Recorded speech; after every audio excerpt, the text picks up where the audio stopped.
Hello, friends. Welcome to the Logistics of Logistics podcast. My name is Joe Lynch. Thank you so much for joining us today.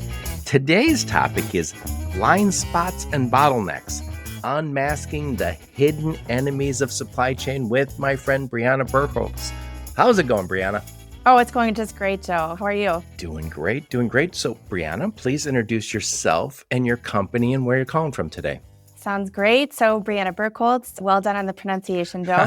I am calling from the lovely Twin Cities, so Minneapolis, Minnesota, and representing SPS Commerce as the VP of Product Management for our logistics market segment. So, what does SPS Commerce do? Great question. So, we are really about powering the connections that move the world of commerce forward. You can think of us as being at the center of retail supply chain, where we have a unique and intimate understanding, really, of the reality that retailers and that suppliers, and of course, logistics providers face every day. So we provide EDI solutions, but really anything within that data digitization within the supply chain. Yeah, we'll get into more details about this as we get into the discussion, but this can be a little abstract, but it is such a huge business problem. And I think I've run into it myself where you think, oh, we're going to kick off this new 3PL on this date, or we're going to start providing this new retailer with this CPG product. And then you find out your systems don't talk. And I know someone will say EDI, APIs, whatever you're saying, that's great. But ultimately, there's a sales guy who's saying, oh my God, I made a prediction that we were going to start having revenue this quarter. I already spent my bonus money in my head. And I've experienced it. Ops teams run into it, and it can be, tell me if I exaggerate, it can be 60, 90, 120-day delays on projects. Absolutely. The complexity is just really astounding because those logistics providers need to create strong relationships with their customers, be able to meet their needs, but also the retailer channels. There's a lot of complexities there. Of course, they're trying to improve their operational efficiency as well. Yep.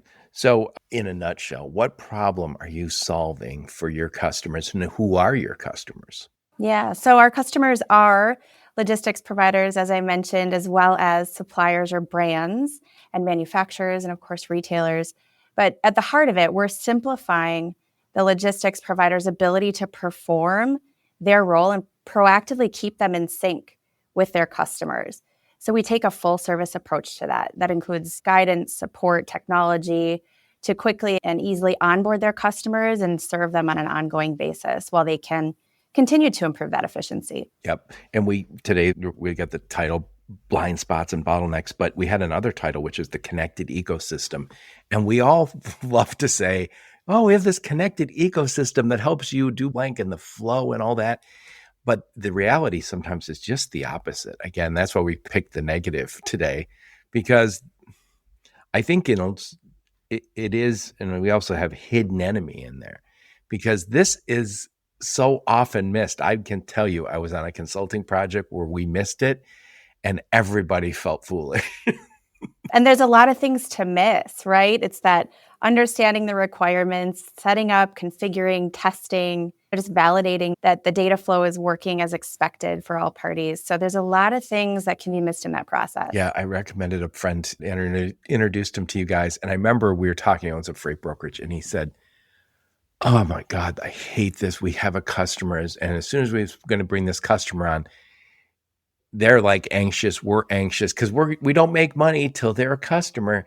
And he said, and my ops team just keeps delaying, and it was their outside vendor that was not getting it done. And thanks for the referral, Joe. You're most welcome. But what's interesting to me is there's a number of you companies out there.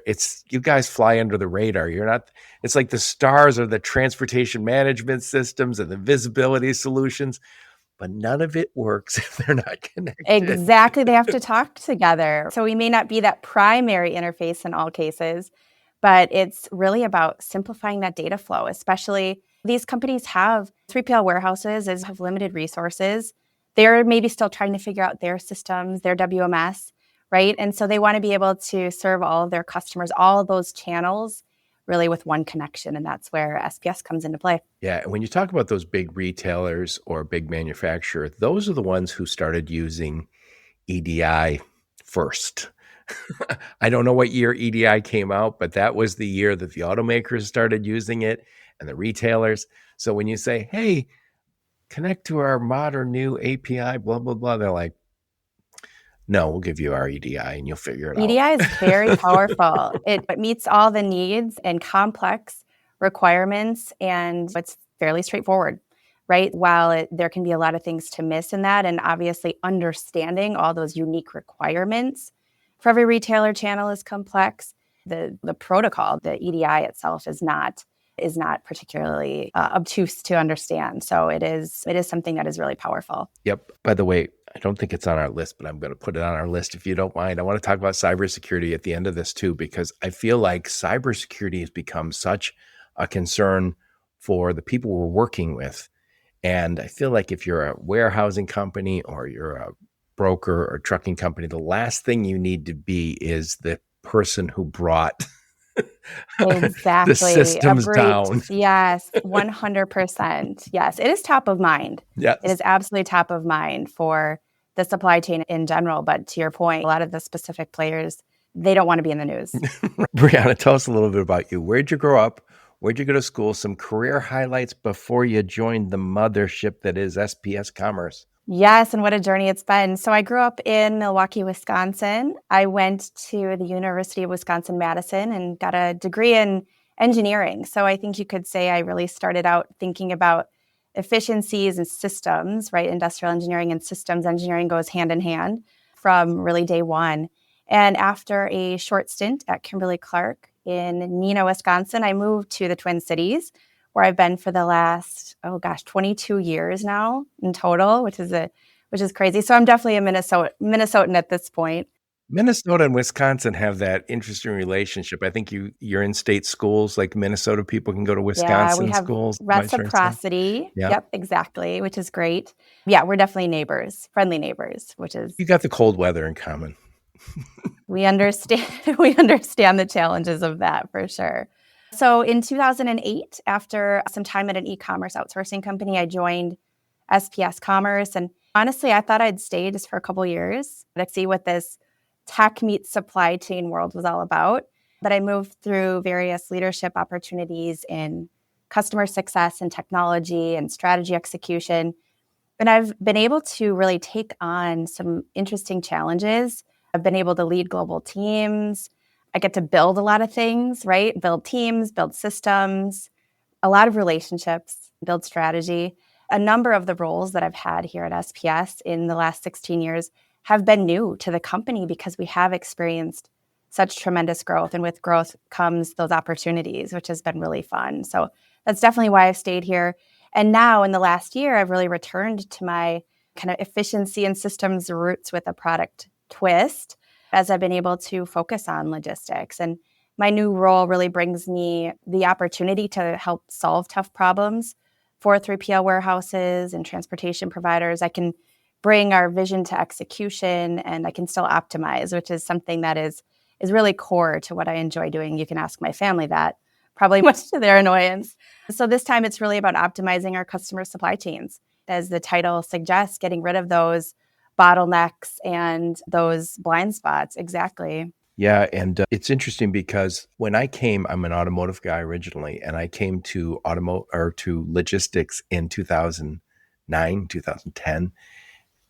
I was a little third-party logistics company, and we had a great transportation management system. That was why I joined, and great business. But we had a lot of data entry, a lot of clerk work. And I remember saying to some friends, they go, what do you think of what's the difference now that you're working outside of automotive? I go, they're way behind on the technology stuff. So people are using like an ERP at the big manufacturer you work with and a TMS at the 3PL, but they're not connected. And I think in the last 15 years, we've just seen the need to connect. Now, back then it was like, I remember my team receiving emails with Excel spreadsheets, and they would take it and just enter it first thing in the morning. Our teams would enter a whole bunch of stuff into our TMS. And we had also a lot of customers who we'd say, hey, you can access our transportation management system and put the information right in there. And they'd say, no, I'll just send an email, or we'll just call in our shipments. Yeah, we still see it. Yeah. We absolutely still see it. There's that inconsistent data exchange, really. And it's challenging because, in a world like supply chain and retail supply chain, it demands speed, it demands precision, and there's human error in a lot of those things, right? Misinterpretation and missed SLAs. There's a lot of challenges in that. And everybody you talk to is trying to do more with less. So the idea that you have a clerk sitting there, and how long are you going to be able to keep that clerk happy? You hired somebody in their first job out of college is to sit there and type, and they're looking for a job the entire time they're doing it.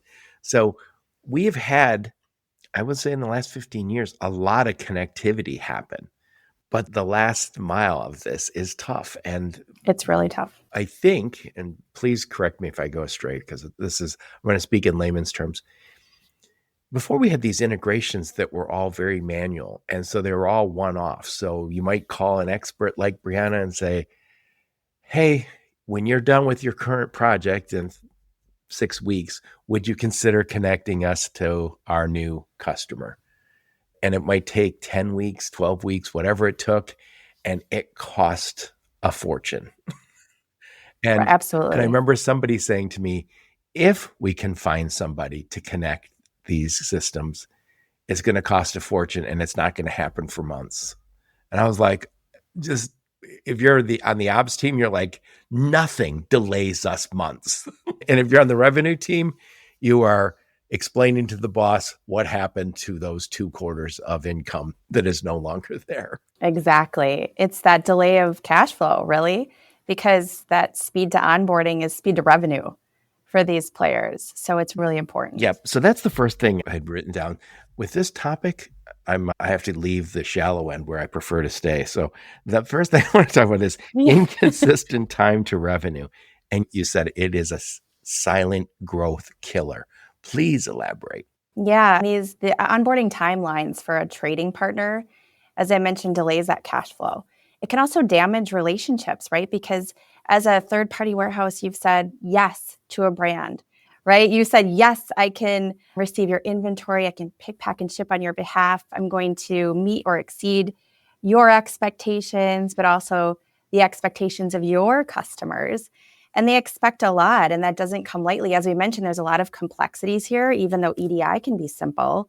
Understanding all of those unique data requirements is really challenging, and being able to test that and ensure that it's working. And those warehouses have to manage multiple customers and their customer networks simultaneously. So think of it almost as I like to think of it as a multiplier effect. The more customers that a warehouse has, which is great, the more complex the onboarding and management of that all becomes, because it's not just that initial onboarding, it's making sure that we're staying in sync and continuing to update based on changing requirements. And that's where we've seen tremendous success is stepping in and solving as a network company, essentially, for those requirements and complexities. So how long could it take for let's just say they're not using SPS and they're trying to do it internally, or there's using some one-off connections? Yeah, we're really seeing timelines cutting in terms of onboarding from months to weeks or even days, right? So being that full service provider and partner, we're designing solutions that are really trying to exceed everyone's expectations, especially when we talk about speed to onboarding. We're streamlining the process. We have a pre-built retailer network. We're onboarding those customers faster. We're minimizing errors, and ultimately that runs more efficiently. So we're really making a dramatic impact for our customers. And I actually have a couple examples if you'd love me to share. Yeah, I think that's an interesting case study. Please talk about that case study. Yeah, so the first one I'd love to highlight is Woods Distribution. So it's a family-owned and operated 3PL warehousing, transportation, and logistics business in Texas, in Fort Worth. And their challenge was they had a customer that changed their ERP and required EDI. So Woods had to figure out a plan pretty quick and adjust their processes to retain that customer. So They looked to adopt EDI with SPS as a partner, and that allowed them to reallocate some of their key personnel and see time savings on top of just that compliance from a customer or from a kind of supply chain network perspective.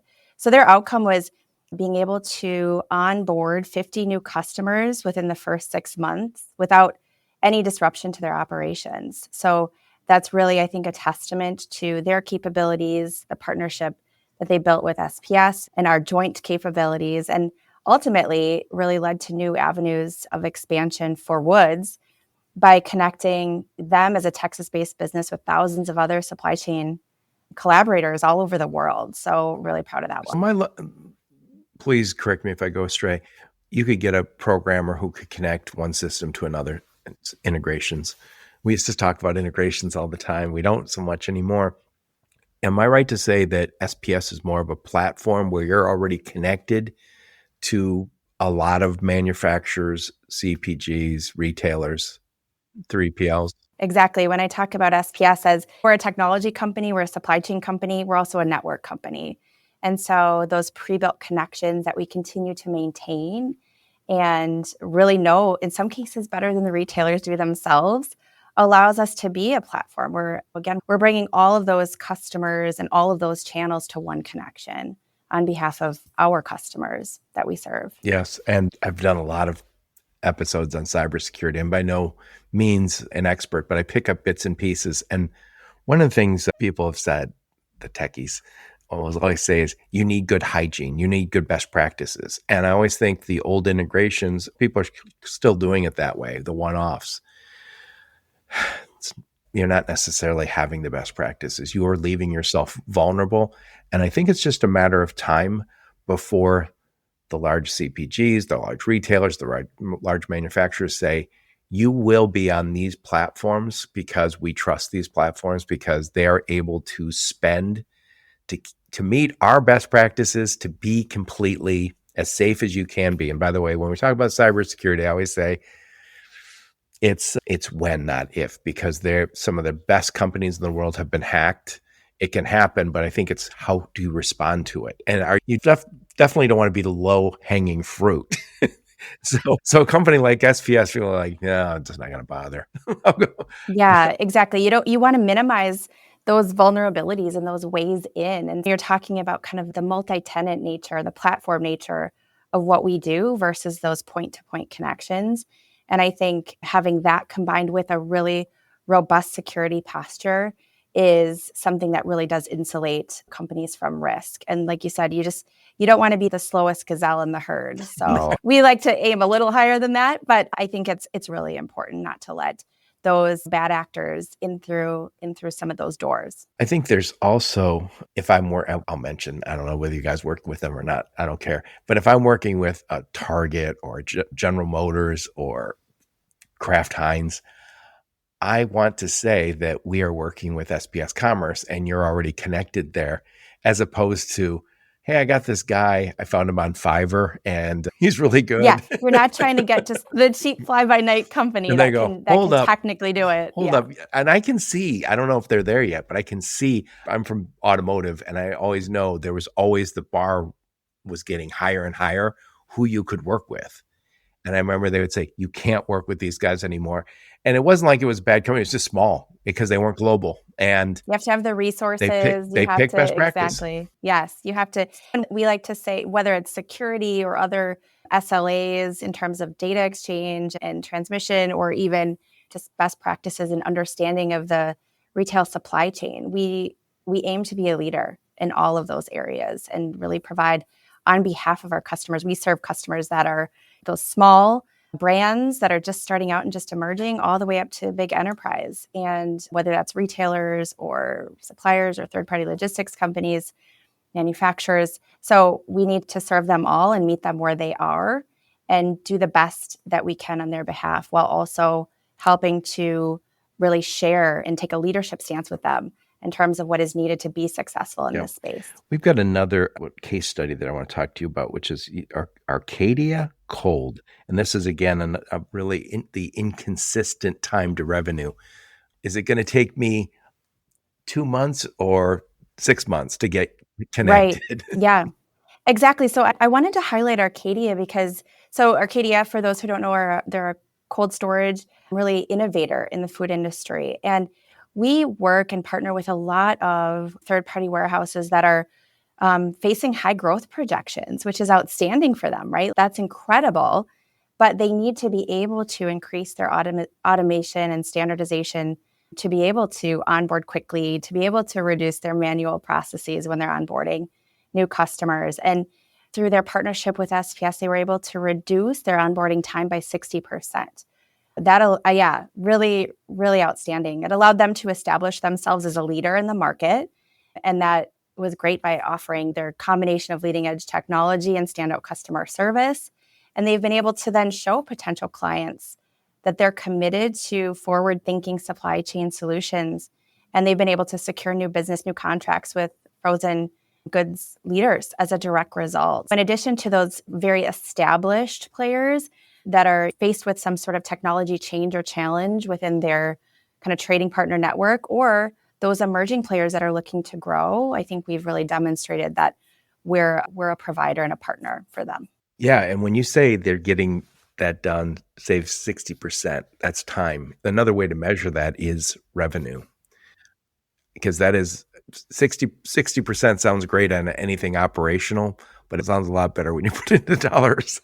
Yes, exactly. That business case really lands for sure for their leadership and certainly for their continued growth projections. Yeah, and again, I think all software is sold on, we're going to make more money on it, that we're going to save money on it, and it definitely happens. But again, the details matter, and the details are, how does it connect?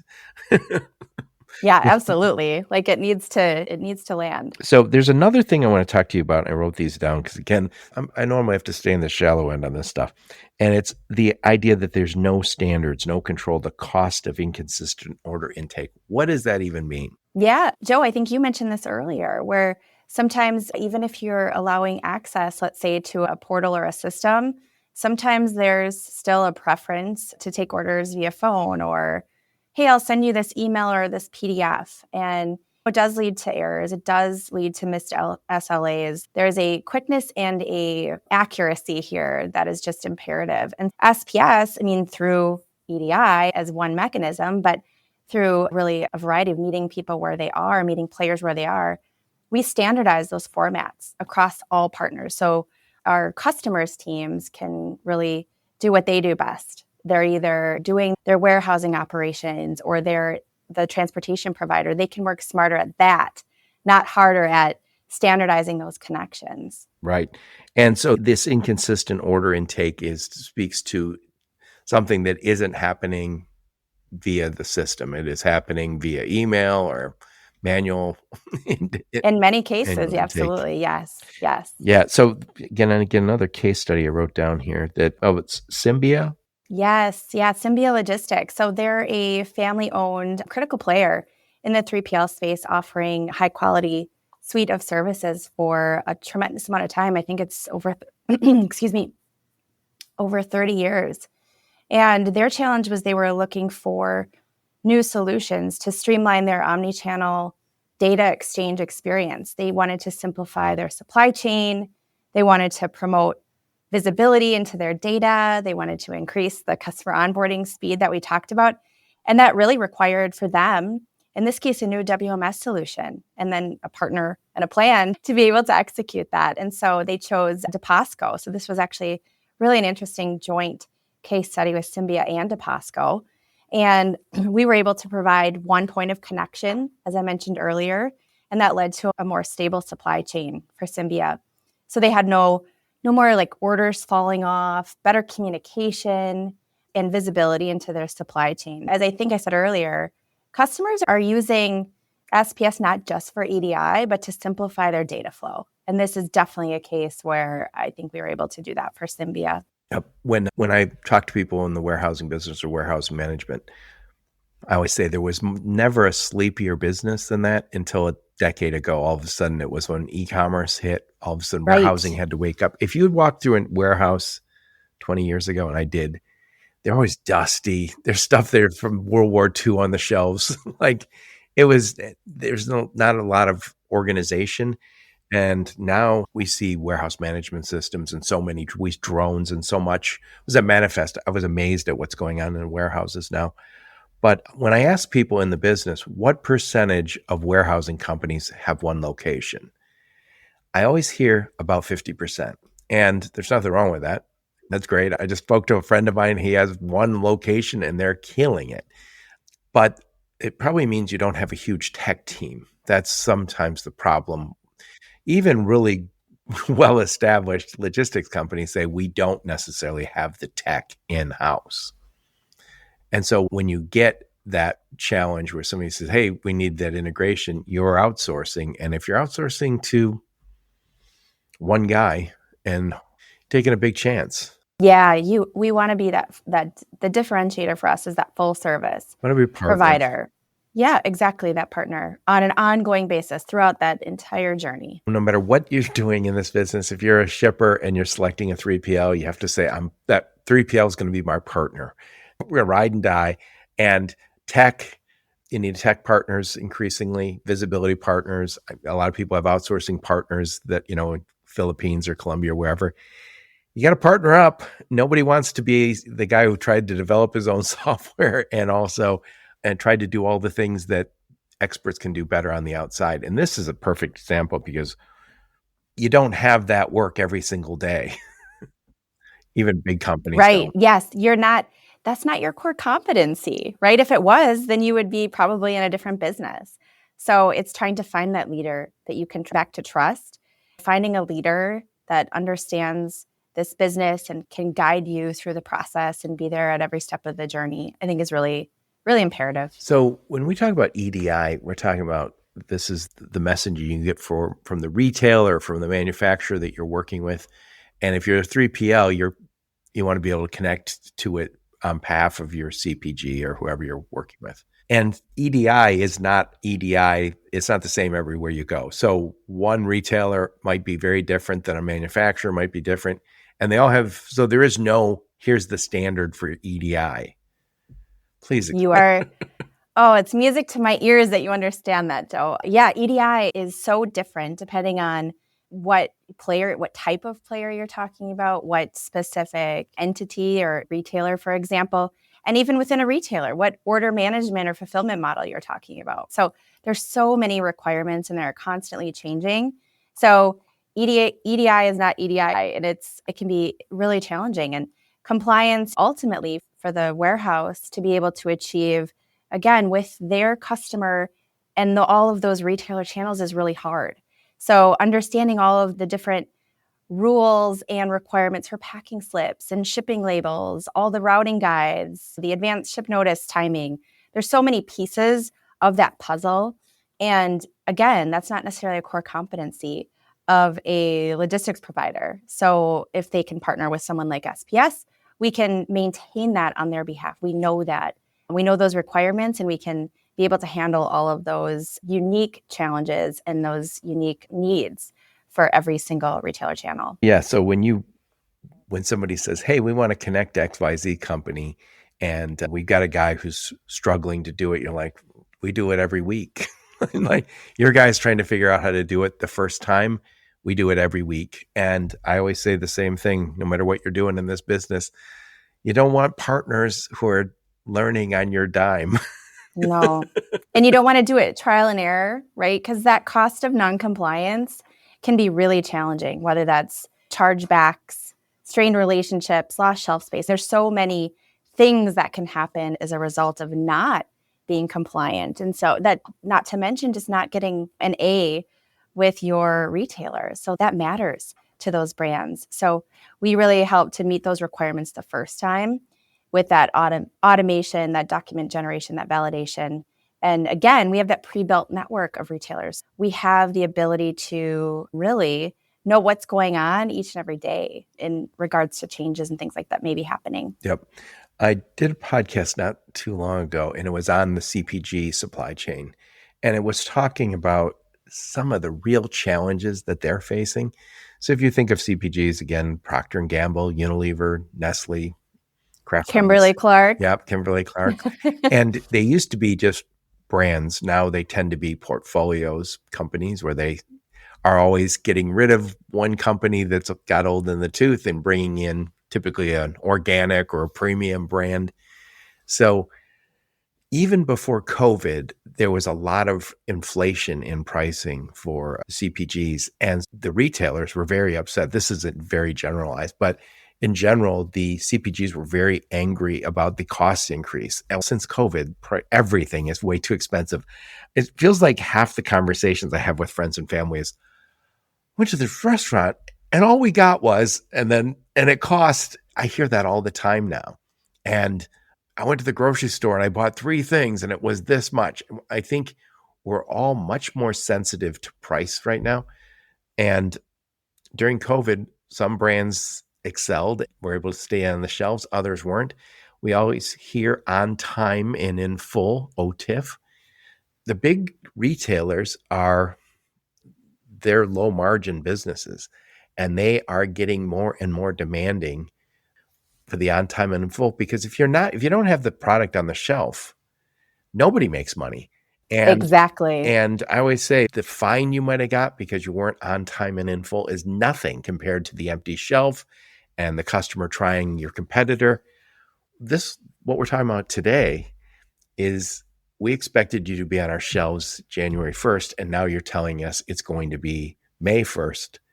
That's starting the relationship on the wrong foot. Exactly. And I don't know exactly how they're making the decisions, but the big grocery stores, the Walmarts, the Costco's, I live here in the Midwest, we have Meijer. Those brands have to be always evaluating how much money are we making with them. And if they're not on the shelves, if they're a pain in the ass, we can't get them to onboard their brands efficiently, effectively, you're going to be gone. Yes, you're spot on. Those buying organizations, whether it's a retailer or a grocer or distributor, they have the leverage and the incentive to have that OTIF, and they want to be able to choose partners that they can trust to be able to do that. I say it all the time on my podcast. Some of the best stores out there have very few SKUs. Trader Joe's, which has done really well, very few SKUs, and a lot of those. Costco, frankly, is actually fewer. Yeah, fewer than. So is Aldi. Yeah. Aldi has very few SKUs. Aldi's the fastest growing grocery store. Very few SKUs. So it's not easy to get on their shelves. And Trader Joe's, I just heard they're 70, 80% are private label. So it's really hard to get into Trader Joe's. So the idea that you're going to squander this huge opportunity if you're a new brand and you say, oh, we finally got the opportunity to be at Whole Foods, and you go, yeah, we're going to take a chance on this new guy to connect the dots for us, connect the digital dots. Nope, that's not a good decision. Exactly. My recommendation is place those risky bets elsewhere, because that's not where you want to do it. Yep. Anyway, before I forget, I will put a link. I'll put a link to your LinkedIn profile, a link to your website, and any of the links you and your go-to-market team give me, I'll put those in the show notes. Anyway, I want to try and wrap this up. God knows I'll try to summarize what we talked about. So I'm talking to my friend Briana Birkholz, and we're talking about blind spots and bottlenecks, unmasking the hidden enemies of supply chain. We all have these very visible supply chain challenges. You notice when a truck doesn't get there. You notice when there's not enough on the shelf. This is hidden. But this is so key. And again, I've been on projects where we thought the project was all ready to go and it was delayed months because we didn't know how to connect the digital dots. And I know that's the technical term. Look it up, kids. So anyway, we talked about a few things. So we talked about, first off, this inconsistent time to revenue. If I'm late 3 months on every one of my new customers, it's huge money. And in these times, you do not want that problem. There's enough problems with the world right now. So that's the silent killer. You gave us a few case studies, how you guys have helped 3PLs get loaded faster. And then we talked about just no standards, no control, the cost of inconsistent order intake. You don't want to be using manual entry for anything. You want to be able to use the systems. This isn't just about connecting to EDI. This is about being more efficient with your systems. And again, I think we're all very comfortable. We thought TMS or WMS was the silver bullet. We wouldn't need anything else after we got that. But that didn't get us all the connectivity we need. And that, by the way, I should mention, we all want more data. If you don't have connections, you don't have data. Moving from one system to another, manually or otherwise, you lose those data points. And last but not least, all the retailers, all the manufacturers, everybody using EDI is got their own brand of EDI, which is unfortunate, makes it a lot harder. But what this kind of comes down to is the old manual integrations that we used to talk about it's old fashioned now. Now you're so much better off to work with an SPS who says we are already connected to everybody. And if you want to connect to fill in the blank retailer, manufacturer, warehousing company, they're probably already connected to SPS. And this is a little opinion piece here, but I think also at some point, those big brands are going to say you must work with SPS or the equivalent. I don't know that there is an equivalent, but it makes no sense to me that they wouldn't mandate that. If I was there, I would say, nope, I picked a platform and I want all of my partners to connect that way because it makes no sense not to. There's that cybersecurity risk that we talked about. I don't want integrations that are one-off because they're risky. Anyway, enough of my blather. Put a big old bow on this one, Briana. Yes. First of all, hats off. That was exceptional. You can join our marketing team. But thank you for that, Joe. Yeah, you encapsulated it very well. We, SPS Commerce, Retail Solutions, automate that exchange of data about products, about inventory orders, shipments, payments, sales for those players, whether that's retailers, suppliers or brands, manufacturers, and of course, logistics providers.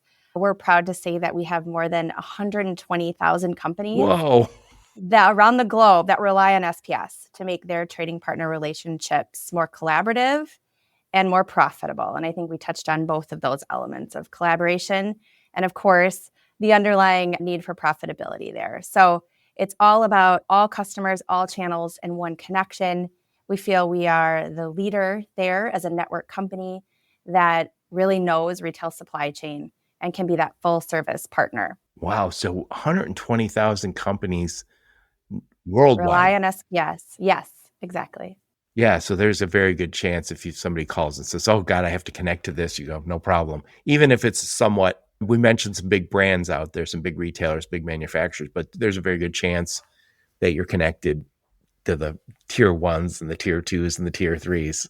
Yes, we've seen a lot, especially in North America. Yeah, it's somebody has to connect these systems because we all have these great systems. Again, I always thought when I saw the transportation management system and the warehouse management system, that was the silver bullet. That's all we needed. Now there's dozens of systems connecting into those.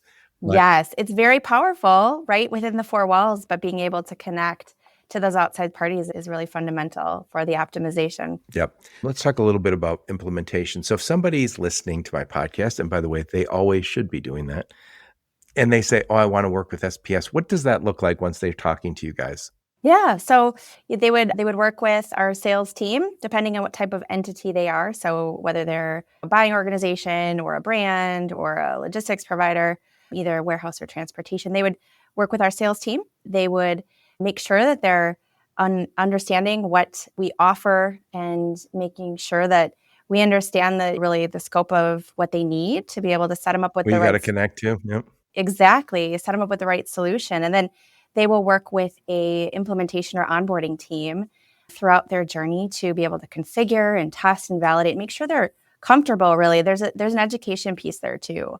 So we will get them set up with those trading partner connections and partner with them again throughout their entire customer journey. Because as we know, there are also a lot of companies, warehouses out there that are adding, removing customers over time. And so we want to be able to be that partner for them in all cases and throughout their life cycle. So do you onboard somebody before they need a connection? Is that how that works? Or are you doing it usually? It's typically when they have an actual connection that they want to work with, because that's really where that power comes in. We can understand, of course, whatever system that they're using and things like that. There's value in that. But I think the real power comes into that connectivity and being able to understand who are those connections that they need to work with, and we'll be able to help facilitate all of that on their behalf. So how do they pay, without getting into too much detail? How do they pay you? Is this like a software as a service, or how does that work? There's a subscription fee. So we're a software as a service company. When I said earlier, we're a technology company, but also a network company and a supply chain company all rolled into one.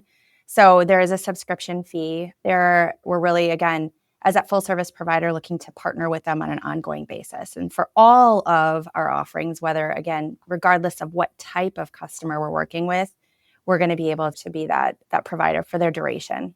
I like it.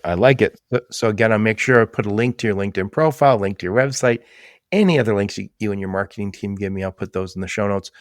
What conferences will we see you and the fine folks from SPS Commerce at? We are at a number of conferences throughout the year, but coming up very soon is the IWLA Annual Convention and Expo for 3PL providers and warehouses, and that's May 4th through 6th in Tucson, Arizona. So I will be there along with a number of my team and folks from SPS Commerce. So would love for you, those listeners, to stop by our booth. Come say hi to us. Yeah, and so that is IWLA. What does that stand for? Oh gosh, you're no, it's warehouse. I know. Yeah, exactly. I know warehouse. We'll have to see. This is where you say, go look it up, friends. Warehouse. I've heard it. People say it. That's why I asked. So it's probably international warehousing something. Logistics. Yeah, maybe? There it is. Yeah. We're guessing at this point. Yeah. But it's in Tucson. If you go to Tucson, yeah, that's great. And it's conference season. So everybody's heading off to conferences and you're going to the desert. We're going to Arizona. But yes, and listeners also, as you mentioned, can find more information about our product offerings. The case studies I talked about are actually on our website as well. Give me a link and I'll put them in there. spscommerce.com, and you'll have the link. Yeah, put those links and we can check them out. Again, I think anyone who has been down this trail and suffered a setback I think it's an easy sell to me because I've experienced it. It is a horrible thing when you think we're all set. And I think we have customers now that are very demanding. The retailers, the Amazons of the world, they now expect us to be precision. There's no messing around anymore. And I think they're probably measuring you on how successfully you got set up. And if they're going, oh yeah, these guys start off on a bad foot by taking 4 months longer than we planned to get on our shelves. Nobody likes that. No, and it has to work the first time. Yep. Exactly. Briana, thank you so much for taking the time. I know this is such a difficult topic to talk about, but it's one of the bigger ones. Again, this is a hidden enemy of the supply chain. And I think so many people go, oh yeah, the IT guys get it. This is not something your normal IT guys get. You can talk to your TMS guys. This is about the business, running the business. Exactly. Yes. This is one of those that's fairly obscure. And I think you can have a TMS and those guys can be brilliant. You have a WMS, you can have all the systems, but if you can't connect to your customers, you don't have a business. You got it. Anyway, thank you so much for taking the time. Thank you for having me, Joe. I appreciate it. It's been my pleasure. And thank all of you for listening to my podcast. Your support's very much appreciated. Until next time, onward and upward.